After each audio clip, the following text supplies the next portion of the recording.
Hello and welcome to the final installment of my art doll project. I have fully sculpted her face, limbs and sewn body, and I'm finally ready to make her hair, clothes and all her accessories, including shoes, hat, bag and even a tiny little book. This final process took a surprisingly long time, but I am so happy with my finished art doll and I'm very excited to show you her final form. I'll be talking you through the whole process, including what I learnt, my successes, failures and frustrations, and my journey to learning all the skills you need to create an art doll. I really hope you enjoy coming along on the journey with me. This might be the proudest I am of a creation I've made. So today I want to start planning out the outfit for my lovely doll here. She needs hair still. I want to have a look at these fabrics that I have and see if there's anything here that really inspires me. I also have a whole Pinterest board of like outfit inspiration for dolls and kind of decide what sort of character I want her to be, because that will also determine what kind of accessories she has and what kind of vibe her outfit has. I have been kind of tempted to make her an Anne Shirley-esque sort of character. I thought that would be very apt for my first finished doll. Mostly because, I don't know, somehow it fits into everything.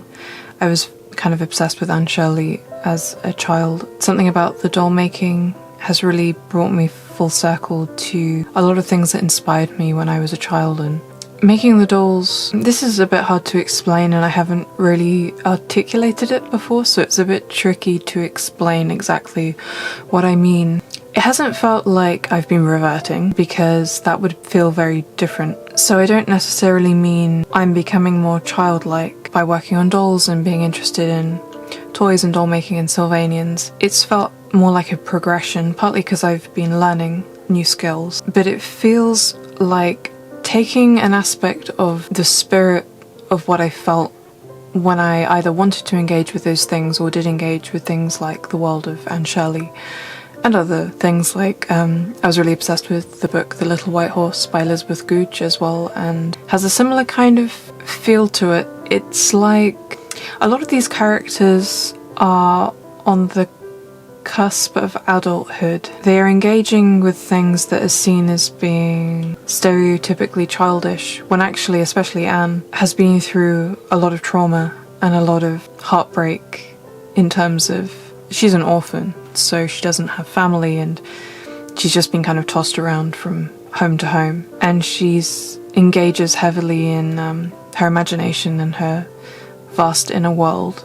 And so although the stories I think can be seen as childish perhaps, I actually don't think they are. I think that they have a kind of spirit in them of somewhat escapism, but also having to face realities, even though you might be too young to be able to handle some of those things, and I guess I find that very relatable. And I know this might seem like it has nothing to do with doll making and it's quite hard for me to vocalize what I mean, but something about making dolls for me and connecting to that part of myself, it's tied up in that, but I can't explain exactly what I mean.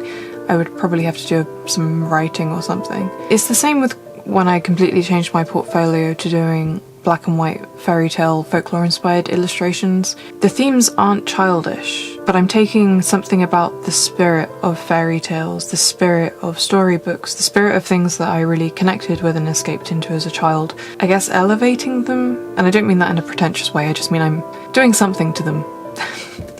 But I'm really struggling to explain this. Anyway, so I'm giving her an outfit today. By the way, one day I will sort out these curtains, one day. They're really long, and so I just kind of roll them up and put them over here. So I have lots of fabric here, and I'm gonna see what I think would suit her character. I'm going to do some sketches, have a look at the fabric, have a look at some reference, and see what I can come up with. I do not know how to make clothes. I really don't, but I think I'm quite good at learning and teaching myself things. So I think I'll be okay. There's loads of tutorials online. The only thing that worries me the most, for some reason I'm like weirdly stuck on the seams. I don't want stuff to fray. Making tiny seams seems really fiddly to me. Yeah, I'm gonna get started and see what colours would work with this lovely orangey red hair. And yeah, that's it. I hope you enjoy the journey with me. This fabric, I think I want to make into a plush doll. I have a really nice idea for this fabric. I'm wondering if I can get it done in October for some reason. I kind of made a plan for videos I want to make. This is going to be a surprise. I wonder if you can even guess what I'm going to make. I've been gathering fabric over the months that I think will be good for future dolls and also my Sylvanians as well. I found a lot of them at markets, fairs, and actually my partner's mother's sewing area. I thought quite seriously about using this nice silky green fabric, but I decided it was a bit too fancy for the kind of character my doll is. I decided to go with an Edwardian style dress in grey, probably with a white apron on top. I also love the idea of adding some embroidery on the clothing too. Something about embroidery adds such unique and lovely tactile quality to clothes. I start by drawing up the proportions of my doll to see what style might work on her, and I keep the fabric in mind that I think will suit the style that I'm sketching. I write lots of notes too as ideas come to mind to make sure I don't forget any small details or ideas. I find the process of drawing out the outfit really helps to solidify the idea in my mind and makes it much easier to think about how I'm actually going to make the clothes.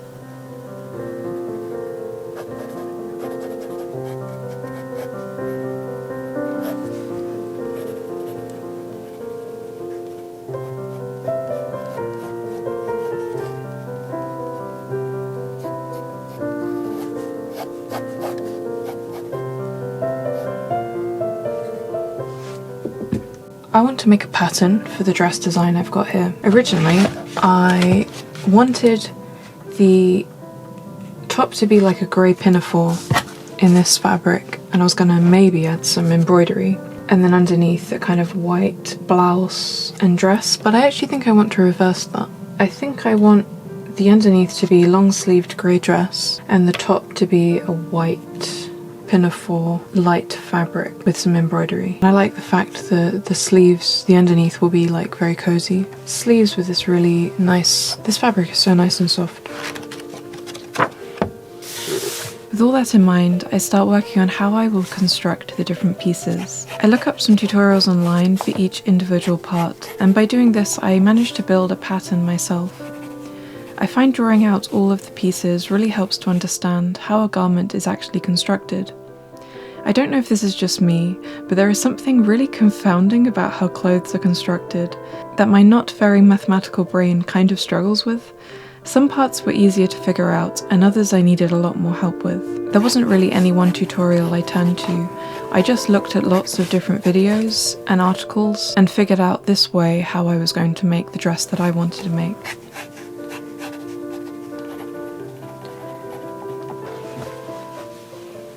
Once I'm sure about the outfit, I decide I want to get to work on the wig first, as I feel the hair will help inform the final outfit too. So this first method of making a wig I found online. You start with an elastic that goes around the head, and then you sew the material you want to use onto the elastic as a wig cap. Because my doll's head doesn't have much of a groove where the scalp meets the neck, I found this process really fiddly as it kept sliding around and coming off her head despite the elastic being tight enough.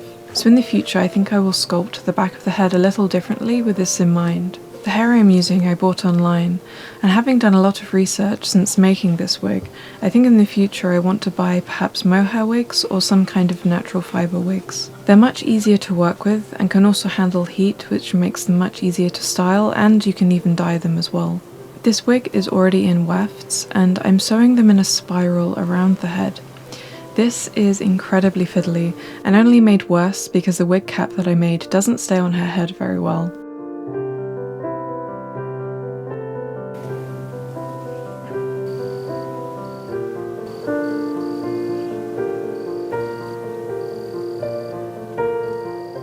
So I have discovered that I really hate wig making. I think this is one of the least enjoyable things I've ever tried to make. I have hated every minute of it. It is fiddly, it is annoying, my thread keeps getting tangled, it keeps getting knots even though it's not knotted. It's too hot in here, I'm hungry. These things are contributing, but I've hated every second I don't think I've ever been able to say that about anything I've made. The only thing I like is seeing it come together. The only thing I like is the thought of my character coming to life. Every other moment of this process I have deeply hated. I don't know why I'm so hungry. I had the same amount of food I usually do for lunch. I think maybe hatred requires more fuel than my usual serene, creative self. She is a tangled mess. So today is a new day, and hopefully I have a bit more energy. And it's the morning, so it's a bit less hot. That definitely helps with frustration levels. I did literally just touch the wig and immediately felt fury, so I don't think my feelings have changed much towards it. So I'm gonna try and finish this wig, and then we can move on to other things. But it's funny, it didn't actually take me that long, but the amount of rage while doing it made it feel like I spent a week making this wig. So anyway, I'm gonna get started now. I have a lot more energy today, so let's get started. Before finishing the final part of the wig on top, which I'm anticipating to be a bit tricky, I decided to prematurely glue the wig cap to her head just to keep it steady. For the very top of the wig, the advice I found online was to spiral some wefts together and then sew them on top, and then afterwards use some heat to help the hair then lay flat. If that doesn't make much sense, hopefully you'll understand once you see me do it. I think this method probably works much better on hair that can be heat treated or handle some amount of heat, which some synthetic wigs can. Mine can't really, unfortunately, so trying to get the hair to lay flat was quite a challenge. I also think the stitches on these wefts are quite large, perhaps a bit too large for the size of my doll's head, so it meant the hair I then sew on top is standing up quite far from the scalp. I used an elastic to help the hair lay flat, and actually left her in the hot Portuguese sun for a few hours, which seemed to actually work quite well.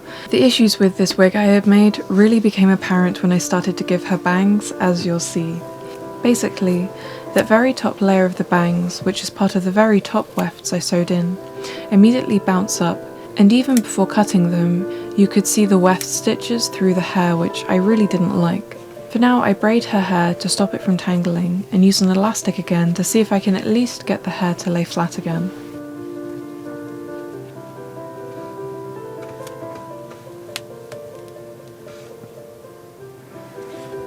Despite the hair not wanting to lay flat, it is really exciting to see her finally with hair. I love the colour and how she just comes to life. I decide to leave the wig for now and let myself consider other options while I work on the rest of her outfit. I begin taking her measurements so I can start making the proper pattern for her grey underdress. I have dyscalculia, so I have a tendency to read numbers incorrectly, so making the pattern in paper first is a really easy and quick way of seeing immediately if you've mismeasured something. I hold up the pattern to her body frequently to make sure everything is correct. I also fold the paper in half a lot to make sure everything I'm making is perfectly symmetrical.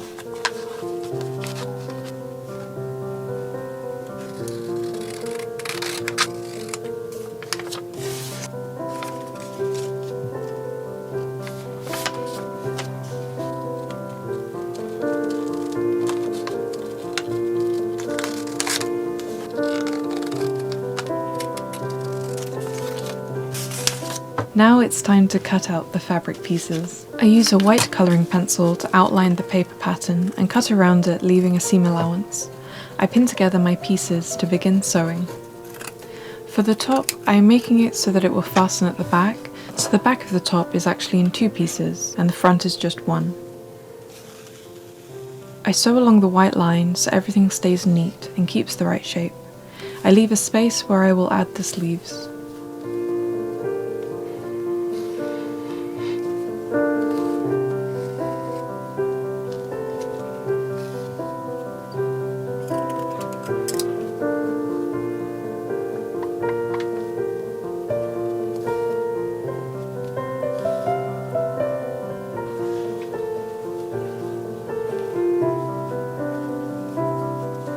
I make sure to frequently try it on her so that I know that it fits, and so far so good. I didn't film it for some reason, but I also added a collar. This was very easy. I just cut out the right length and then folded it in half and then sewed it around the neckline. Next, for the sleeves, I was a little nervous about this part as I figured it was going to be very fiddly to sew. I cut out my sleeve pattern, drew around the edge and began sewing. I was pleasantly surprised that despite it being quite fiddly, the pattern I had cut actually fit perfectly.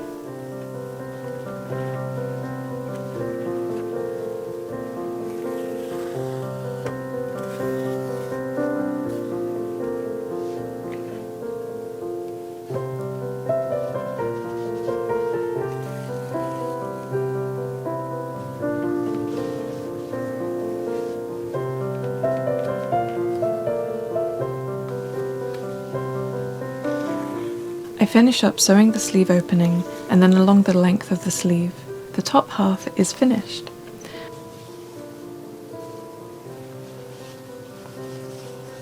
I try it on her and I already love the way it looks. She looks so cozy.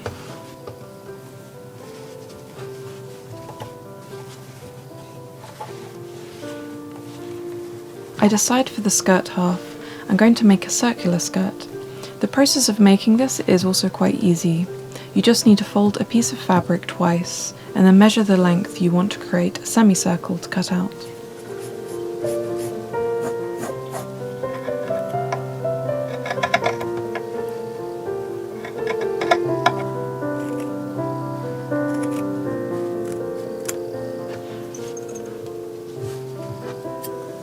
While it's still folded, I also cut out the waist. And then once I unfold the whole skirt, I cut up to the waist to measure how far up the opening needs to be for her to put the dress on. Because she's got quite wide hips, I need to cut quite far down. I then sew up to that point. It did occur to me afterwards that I probably just needed to cut a little way down, but for some reason I did it all the way. I think because I saw that in a tutorial, I figured there was a reason.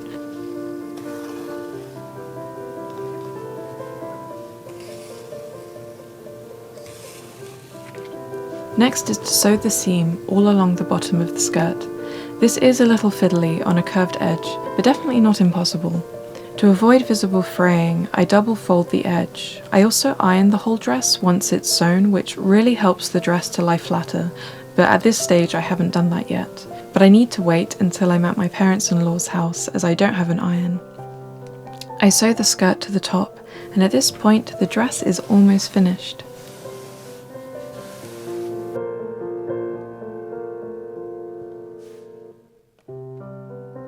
Next, to make her bloomers. It always feels a bit rude lifting up her skirt like this. I take her measurements and figure out how long I want them to be. My first attempt at making this trouser pattern from my head, I quickly realised it wouldn't work, and so I then did a lot of research about how to make trousers, which was a little confusing, but I managed to figure it out. There was this really lovely moment when she was lying on my desk and the dappled sunlight was shining through the window. It's so exciting seeing her become a tangible thing with its own sort of spirit. As soon as I placed this new paper pattern on her, I realised that it was a perfect fit and began cutting out this thin white fabric. Thin fabric like this is a bit fiddly to work with, but I really wanted the bloomers to be a nice light material. I also quickly realised my fabric pen wasn't very useful as the ink just spread out on this fabric. Sometimes it's actually just much easier to use a pencil. Sewing trousers is a little mind-boggling, but I managed to figure it out. I was very proud of myself, to be honest, as this is really not something I have any experience in, and had sort of pieced together a few tutorials in order to understand how to make them.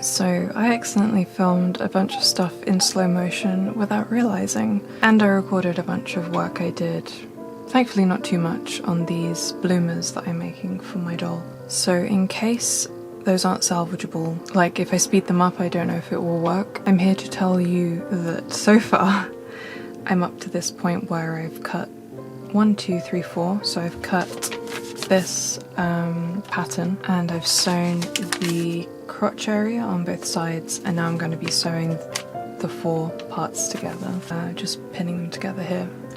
So I started making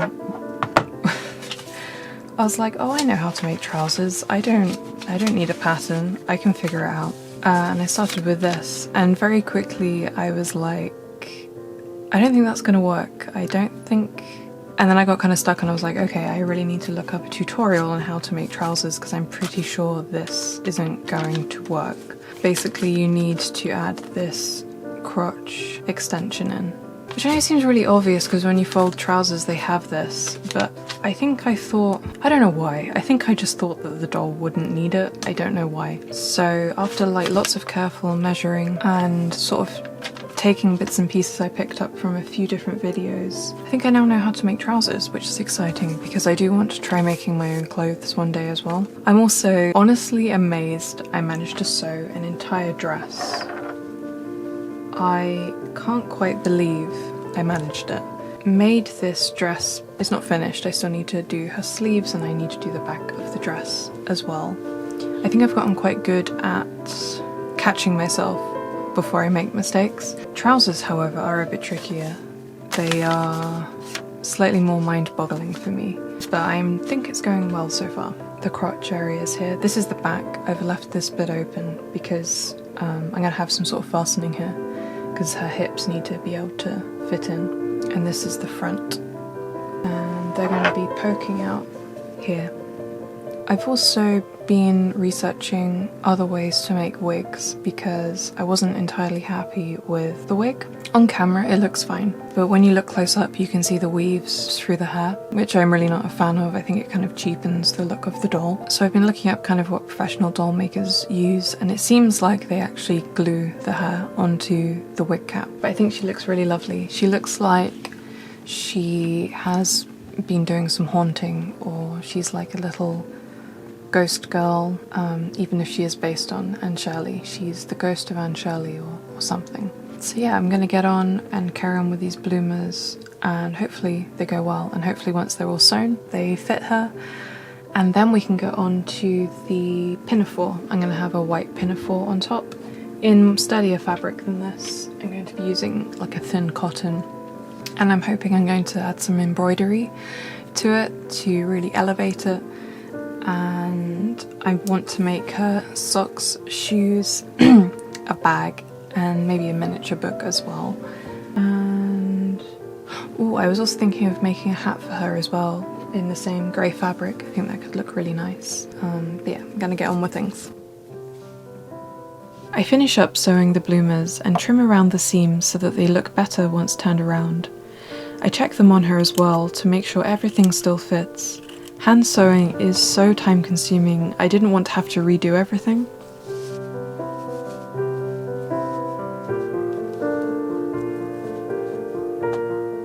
I start thinking about what kind of lace I want to go around the bottom as well, and also sew in a waistband. This also needs ironing now that it's sewn, so bear in mind that the seams all look much better once I manage to do that.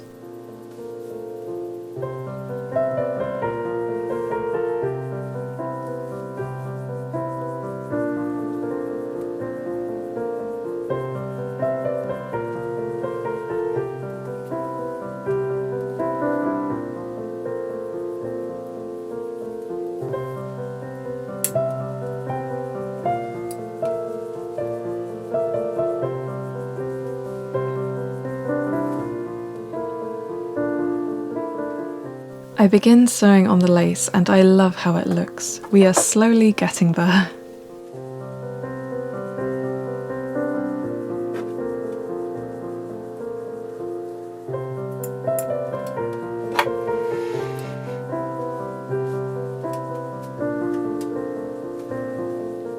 Next is the white pinafore that will go over the grey dress. I found this really lovely soft white cotton that is also very thin. I think this will be perfect as it won't make her outfit more bulky. To avoid the tiny top part from fraying, I decided to double up the top layer and sew the two pieces together. That way both sides look neat and are a little thicker.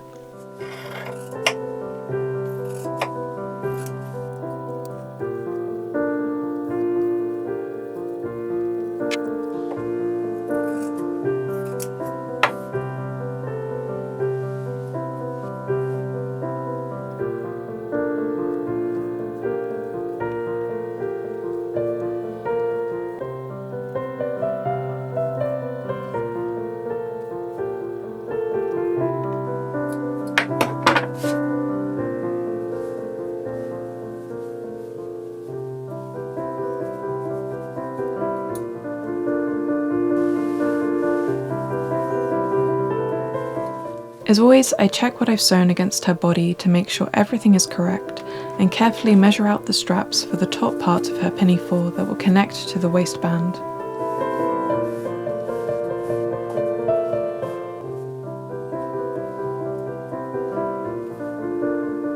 I sew these up and attach them to the front piece.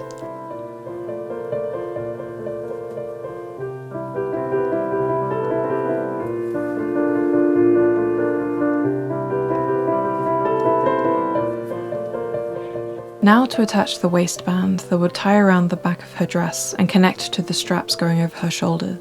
Hand sewing is so time consuming, but it can also be quite relaxing.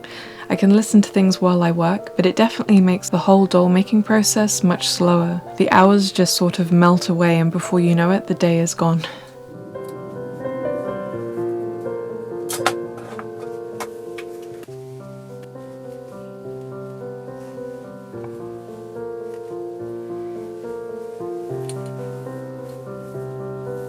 Next, I need to figure out the length of the front skirt. I think I want to sew this so that it will be pleated. I double over the fabric at first for the skirt, but once it's done, I feel like it's a little too short and perhaps doesn't look quite right with the fabric doubled over like this. I decide to wait until I can iron it to really make up my mind.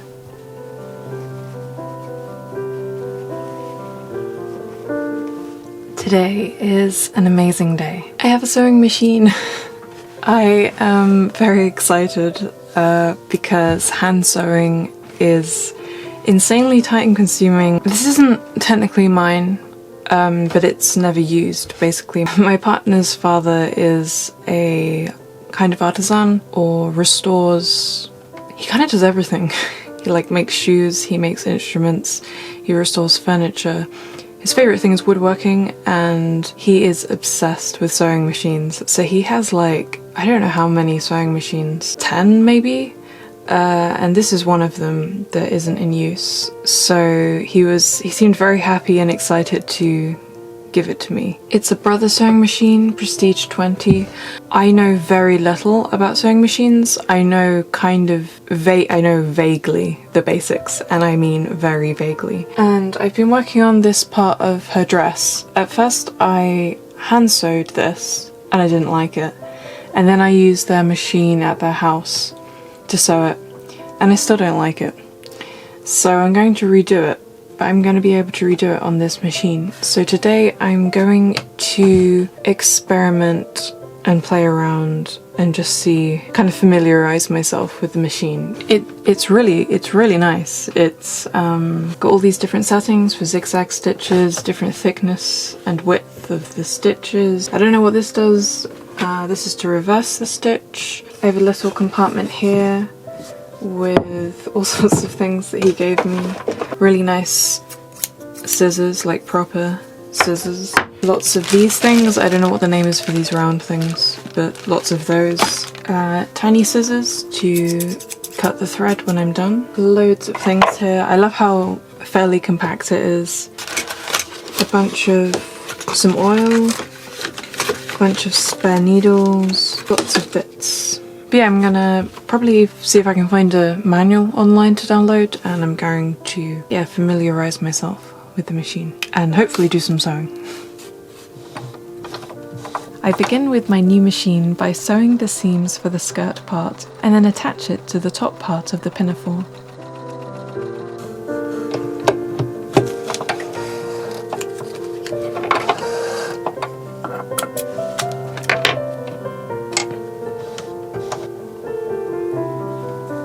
Doing the pleats is a little tricky on the machine, and I found it easier to manually turn the wheel rather than going with the faster speed of the machine for this part.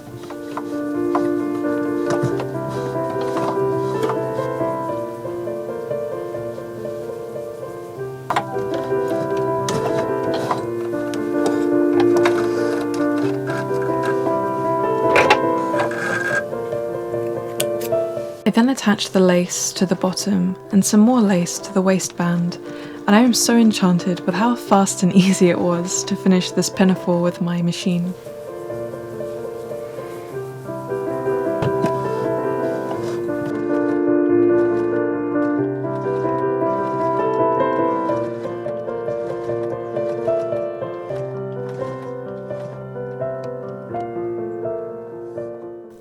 add a bit more finesse to the grey dress, and I thought it would be lovely to add some black ribbon around the cuffs. I love how it looks. What do you think?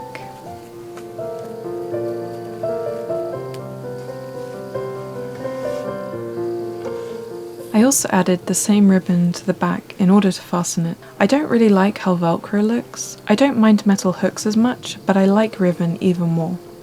I think these extra details add a sort of timelessness to a creation.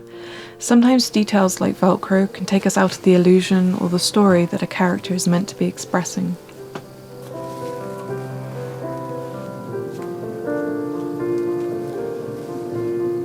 I thought I had black felt, and I don't. I only have green felt, which I may use as a hat for her, but I'm a bit worried this green is extremely green, but we'll see.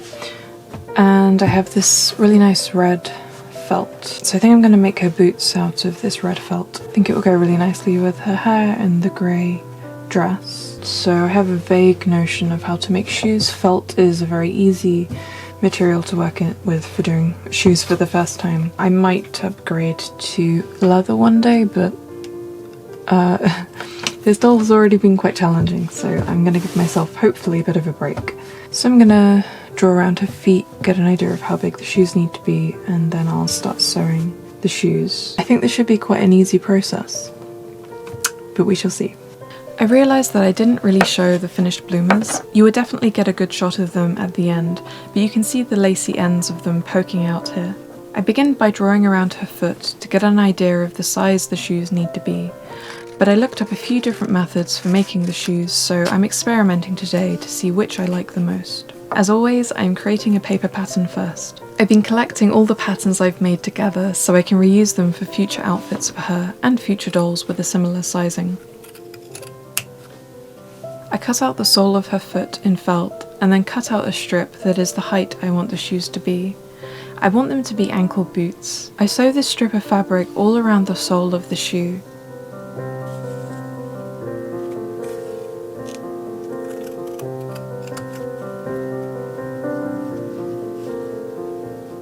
I then make 2 cuts down into where the front of the foot will be in order to create the tongue of the shoe. I cut away excess fabric so the part where the laces are would have the correct angle. I then promptly decide I don't like this shoe very much. Okay, I did not like this shoe. It's too clunky, I just don't like how it looks. I should have added cardboard to the sole. I didn't add cardboard to the sole because I'm an idiot. So I'm making a different type of shoe, slightly different type. Got cardboard here, and then I'm going to attach this front part and then this back part. Adding the cardboard really helps keep the structural integrity of the shoe together, as sewing the fabric around the sole can cause it to warp a bit.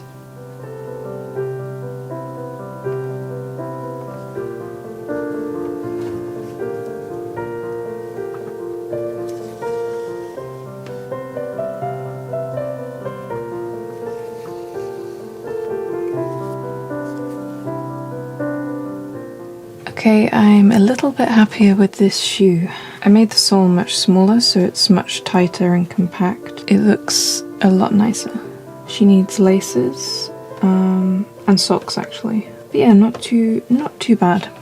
I'm a bit worried I didn't explain this very well and I can't remember. Basically this new pattern that I'm trying, this is the first pattern I tried and I don't like it. It's too bulky. This part is the front of the foot, this bit here. And this bit goes behind the shoe. It's hard to show. And the laces are here. This is what the parts look like. And if you want to make shoes like this, cut everything out of paper first. You can kind of assemble it in the paper just to see if these bits are the right size and adjust them. As you can see, I did some adjustments for this. But it's actually very simple. But I feel like sometimes the simple stuff, it can be easy to make something look way too big. So I'm going to sew this next shoe for her at the foot. And this is 2 bits of felt with a bit of cardboard in between. And I'm just stitching around the edges. So yeah, that's the shoes. I quite like them. So yeah, I'm going to sew this now. Here are the shoes so far. I'm pretty happy with them. They obviously need laces added. And now I am in the process of making a bag. So I have all these bits that I made like a paper pattern. The main body of the bag. We have the back of the bag, which is going to fold over. We have the sides of the bag, and we have the base of the bag. And I'm assuming this is going to work. I can't foresee yet why it wouldn't, but it certainly would not be the first time I have thought I've known how to do something and it's gone wrong. So let's see. I really enjoyed making this bag. The process was so lovely and smooth, and I love working with felt as I don't have to worry about seams and the fabric is just very easy to work with. I also didn't need to look up a pattern for this. I just planned it out in my sketchbook first and thought about what size I wanted it to be.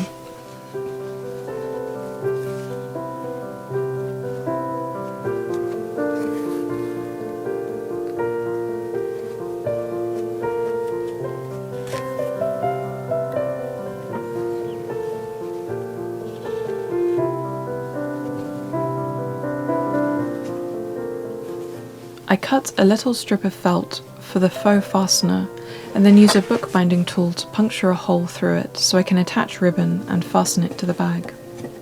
I also puncture holes into the two boots so I can use the same ribbon as laces as well. I then lace the boots using a large needle and ribbon. They really come to life once I do this. Any part of me that was slightly unsure about the boots now has disappeared. I really love them.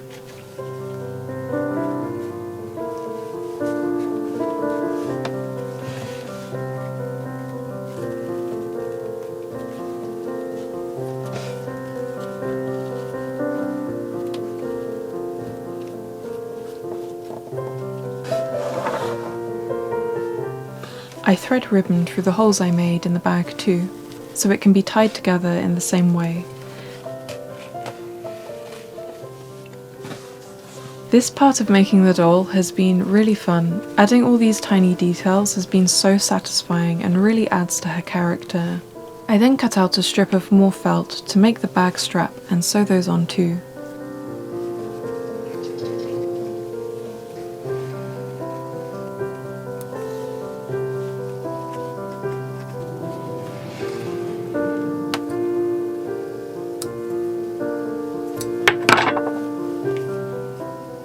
The bag is finished. What do you think she'll keep in her new bag? Now that I've had some time to work on some other things, it's time to revisit the wig. On camera, it's not particularly obvious that the wig needs to be remade perhaps. I did even consider that I could probably publish this video with the current wig without worrying about remaking it. But I think it's really important for future dolls that I want to be good enough to sell, that I learn and try various methods so I can figure out what will work best. And it's also probably interesting for you as well to see these two different ways. It's really strange seeing her without hair again. So I gently remove the wig, taking care not to damage her clay head in the process, and start the process of making a new wig cap, this time differently. This time I'm covering her in a plastic bag. Cling film is probably better, but I didn't actually have any. I then place cotton over her and secure it with an elastic band, taking care not to damage any of her features. Covering her in a bag felt weirdly barbaric. I think she started to feel kind of sentient. I cover her whole head in PVA glue and make sure the coating is nice and thick all over the fabric. I then leave this to dry.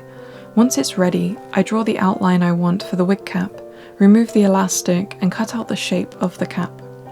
The glue means it has shaped nicely to her head and will be easy to work with now.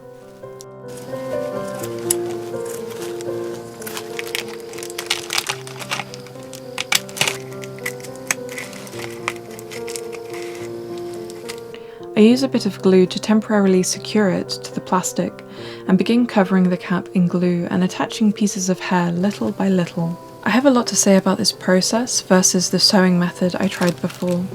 For this type of synthetic wig, I discovered that gluing isn't ideal, or at least using PVA glue isn't really the best. This is because it doesn't bond to the plastic very well. That's not to say it doesn't bond, just that it would peel off fairly easily under enough force. For the purposes of finishing this doll, which will always be mine and my first ever art doll, I don't mind. but for future dolls I want to look into natural fibres like mohair that will bond really well to the glue, and I won't need to use as much glue either.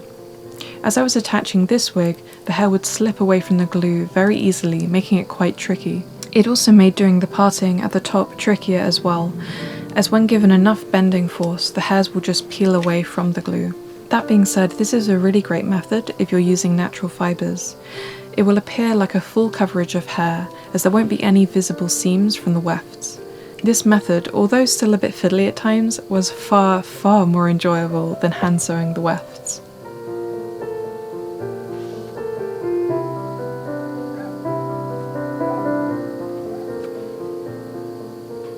For the parting, I cover the ends of these two wefts in glue and let them dry.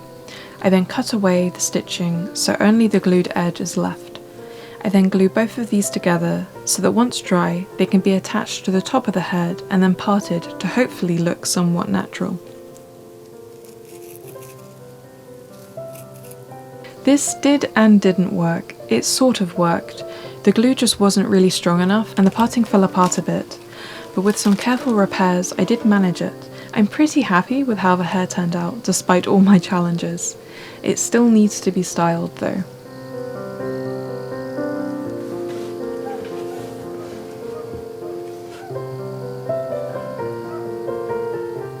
And now friends, we are nearly getting there. Just a few more final touches to be made. If you stuck around this long, have a gold shiny mushroom. I really loved the idea of making her a beret, and incidentally it turns out we will have matching berets as I also have a green one I wear quite regularly. I measure roughly the size I think will be good for her and the size the hole needs to be for it to fit on her head, and I cut out the green felt to be sewn.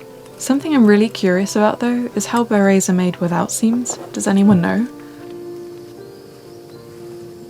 Despite being small, I'm going to try sewing this using my machine. I decided it's probably best to manually turn the wheel, as I'm pretty sure pressing the foot is going to be way too fast for a beginner like myself.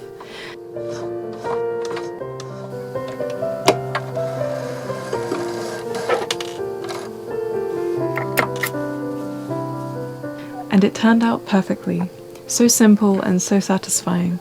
I flip it the other way around and press out the seams, and just like that we have a little hat.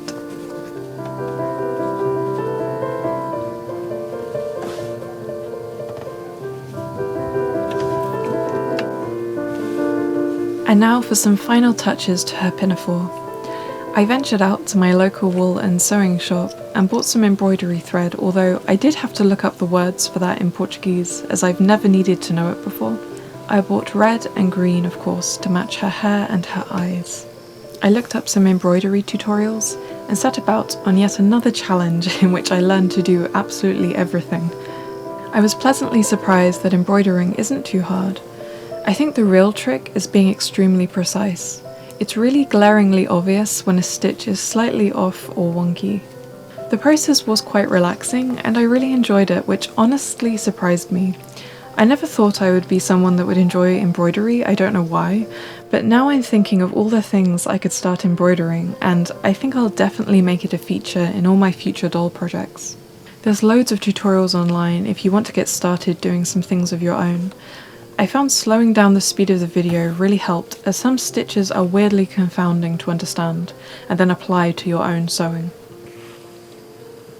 It definitely didn't turn out perfectly, but for a first attempt I'm really happy with it, and something about just this little patch of embroidery seems to just completely transform her outfit. It just kind of takes it to another level of special.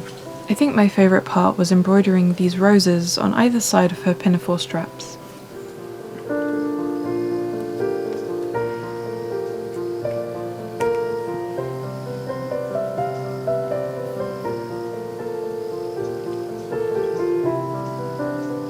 I also wanted to quickly make some socks to go under her shoes. As I was editing this video, I kept thinking I was almost nearing the end, and then I realised I had made yet another thing for her to wear. I really love the idea of dolls being in comfy clothes, so socks felt kind of essential. I outlined her feet and leg and cut out the shape over a folded piece of fabric, I sacrificed one of my own socks for this, and sewed the top seam that would go around the ankle, and then sewed the two sides together all the way to the toes.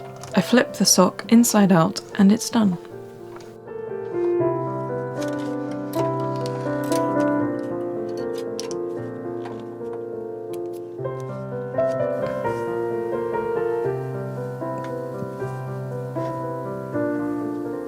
It was a nice snug fit, and I was a little worried the shoes might not actually fit anymore, but they did, just about.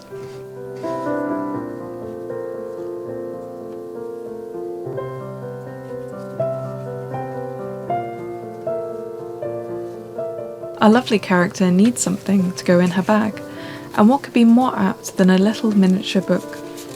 So I actually made a miniature book just like this when I was a teenager.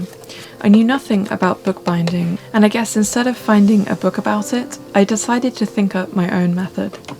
I decided to use my mum's sewing machine to sew groups of pages together and then glue those groups together to make a book.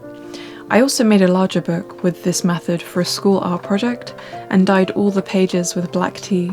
For a week the house was filled with tea-stained pages drying in every room. So now I'm revisiting this method as I think it's a really good one, especially for such a tiny book.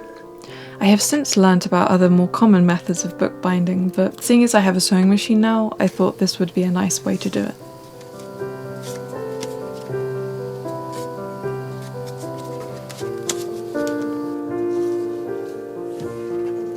I glue these parts together at the spine with PVA glue and let them dry.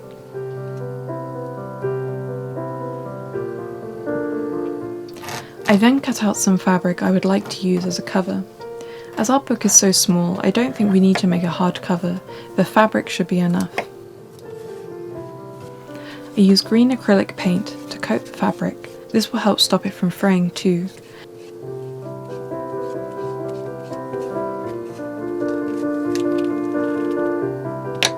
I then glue each side of the book to the fabric.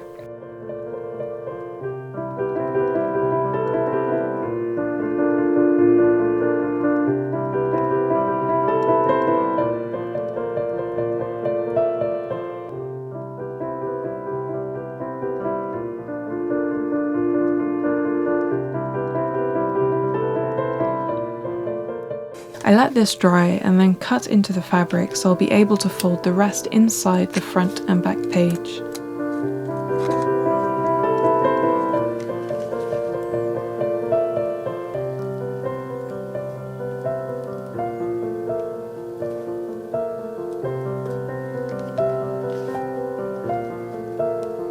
I glue one page on either side to the cover so that I can neaten it up.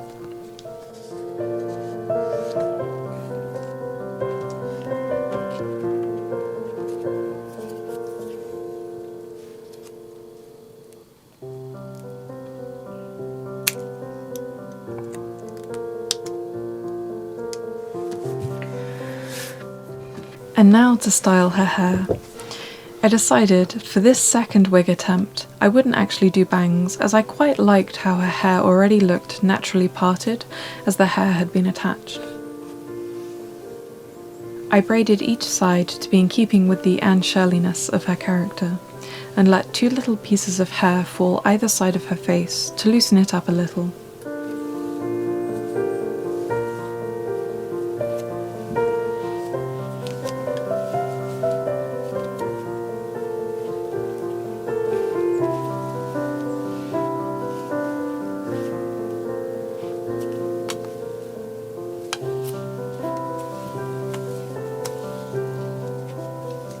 And now I promise you the final part. Honestly, I almost forgot I needed to do this. My doll needs a heart. I made a heart for the plush doll I filmed a few months ago, and every doll I make needs a soul. I used Das clay to sculpt a tiny little heart for her.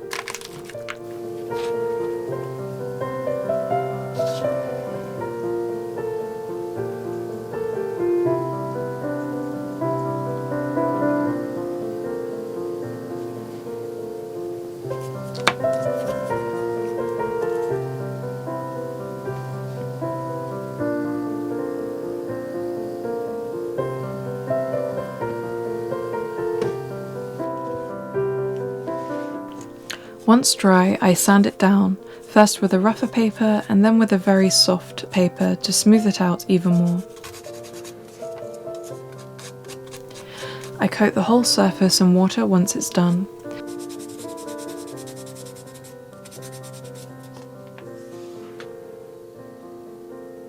I then use watercolour red paint to coat the whole heart. Once both sides are painted and dried, I coat them in a gloss ceramics varnish. I love how the heart shines when I do this.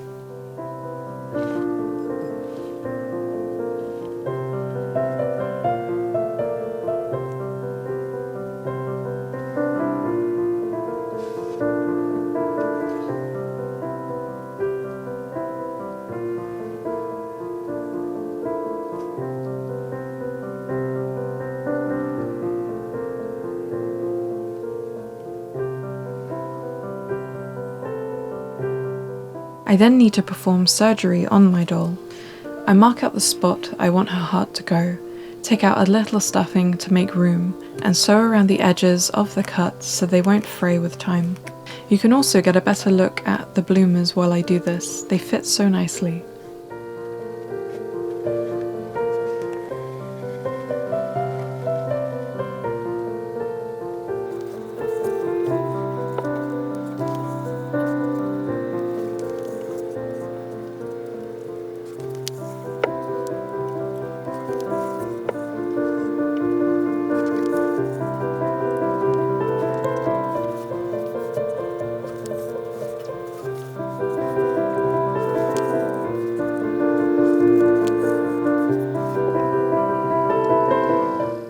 I then use red embroidery thread to create some laces to hold the heart inside. It's a bit of a snug fit, but the heart slots nicely inside, and I tighten up the threads. I love how this red looks against the white. It makes me think a white and red dress would look really lovely on her.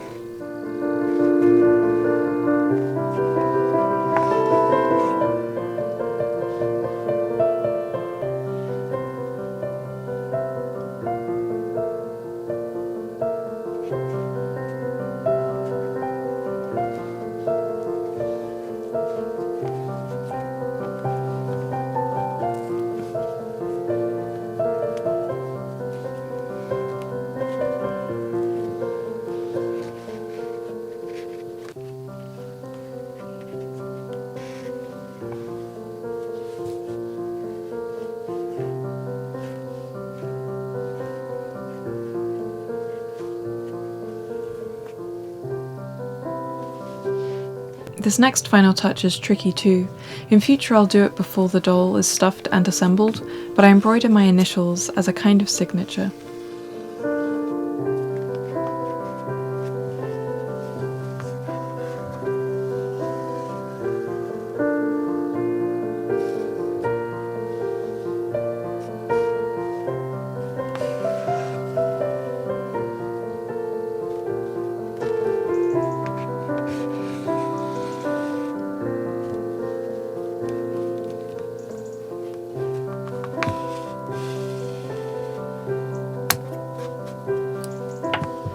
And now we're ready for the final reveal.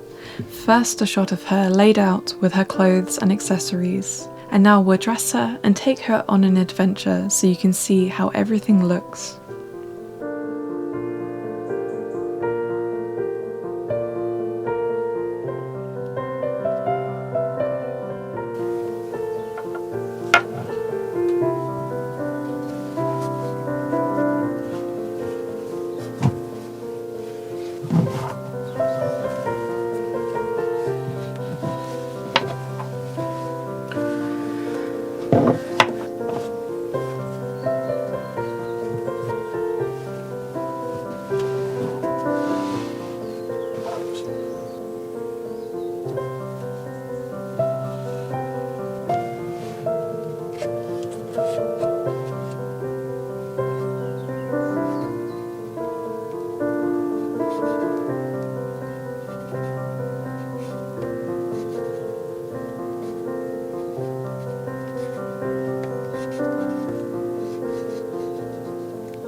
I'm so happy with how she turned out.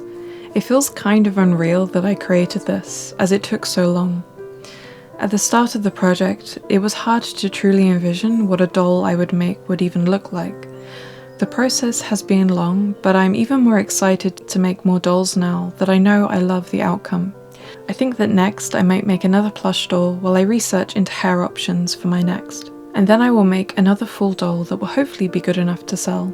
Thank you so much for watching all of this. I really didn't expect this video to turn out so long, but really it makes sense. This process of finishing her was full of lots of challenges and learning new skills. Let me know in the comments what you think of my art doll, and subscribe if you want to see past videos of me making her. I will link my art doll playlist in the comments. I will also be sharing future projects on here, as well as my illustration drawing videos and art vlogs. Take care.